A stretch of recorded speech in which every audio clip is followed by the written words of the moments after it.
Morning everyone. You join me on an acquisition adventure to Reading. Join my dad and we're going to be collecting a car from down there that I've just bought, and you'll find out very soon about what it is. You can see on the left hand side why I've started filming. Going past a ZT.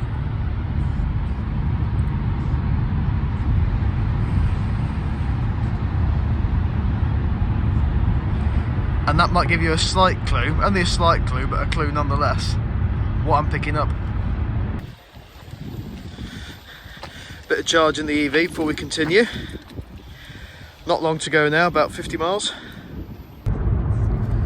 10 miles away now. You'll find out soon. So I picked up the car and I'm on my way back to Nottingham in it now.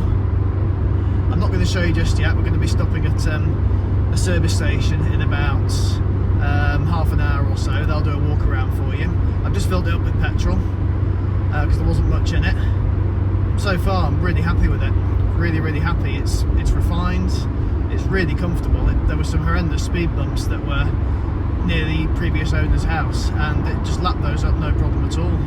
Even my dad's EV was struggling to get over those without slowing down an awful lot. I left my dad behind because he was faffing around with another charger while I was filling this up with petrol, so I'm just sticking at 60 for now while he catches up with me, and he says he'll look out for me and tuck in behind me. It drives really well. I'm really thrilled with this car, and you'll see in the next clip what it is, so stay tuned. So it's walking out to the services. Can you tell what it is yet? Can't see it yet, can you? It's not that. It's this.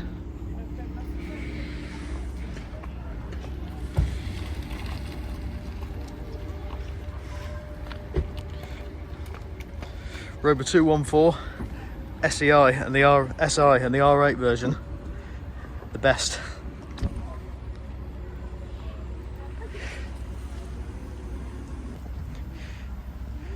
Drove really well on the way up here. 50 miles it's done so far, 58 actually.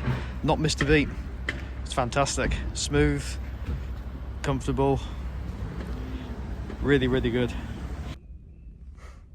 Interior wise, it's really good. I mean, the wood really does it on here on the dashboard. It just adds to that great touch of class that Rover in the 90s are well known for, and they carried on with it. Headlining's a little bit saggy as you can see, but it's not on my head, so that's not an urgent job to do. You can see in the back, looks good. It's come with loads of history. It's come with a Haynes manual, come with a few spares as well. And the mileage, it's only done 62,904.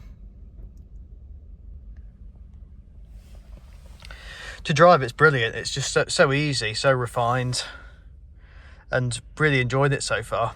Absolutely fantastic. Even the clock works. No, it doesn't now, but the engine's off, but the clock works, and those of you who know Rovers will know that's quite unbelievable. There is one thing that needs sorting, well, a couple of things actually. The cam belt's not been changed for a few years, so I've got a cam belt kit, and that also includes the auxiliary belt, one more belt as well, and the water pump, so they're all going to get done.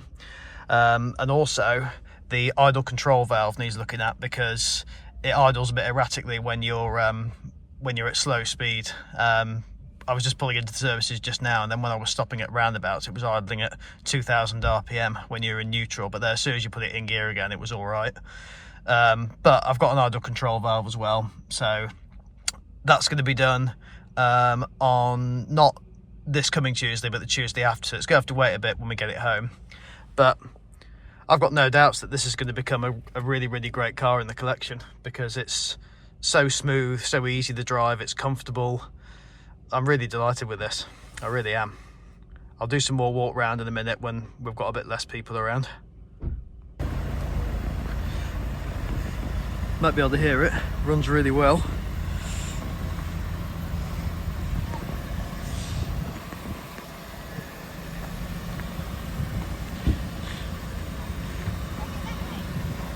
This wing's been done recently as well, been properly painted.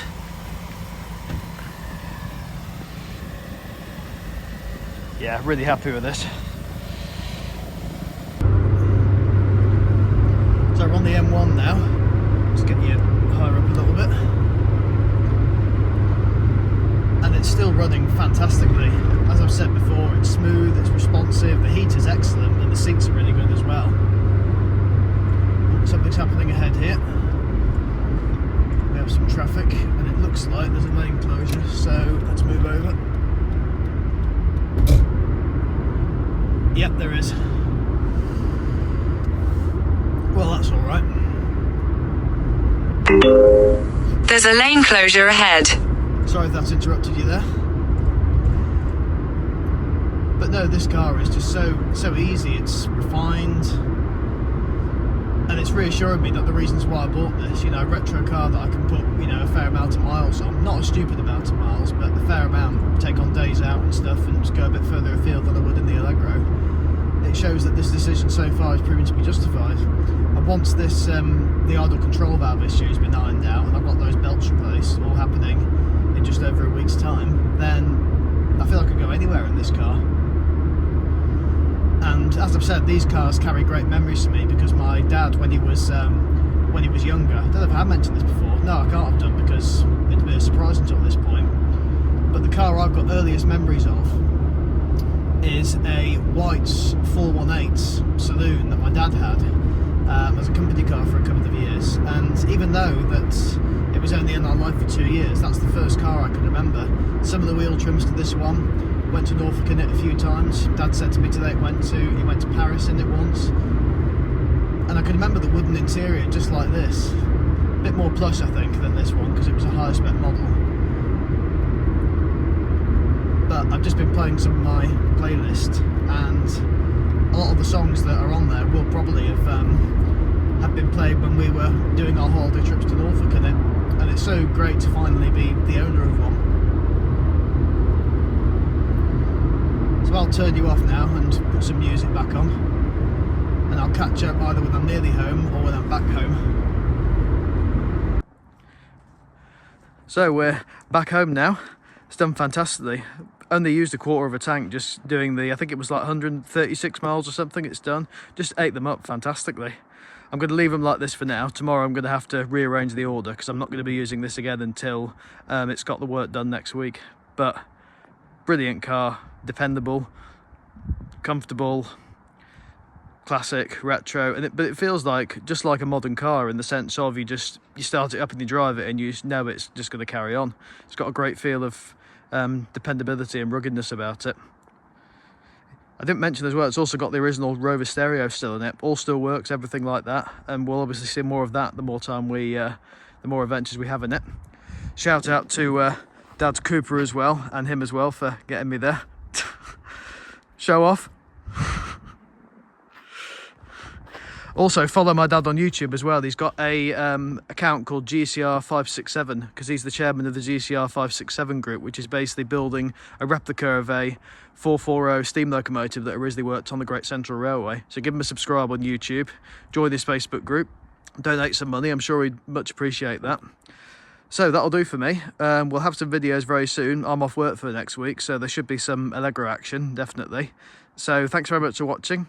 Like, comment, subscribe, and I'll see you guys very soon. Take care.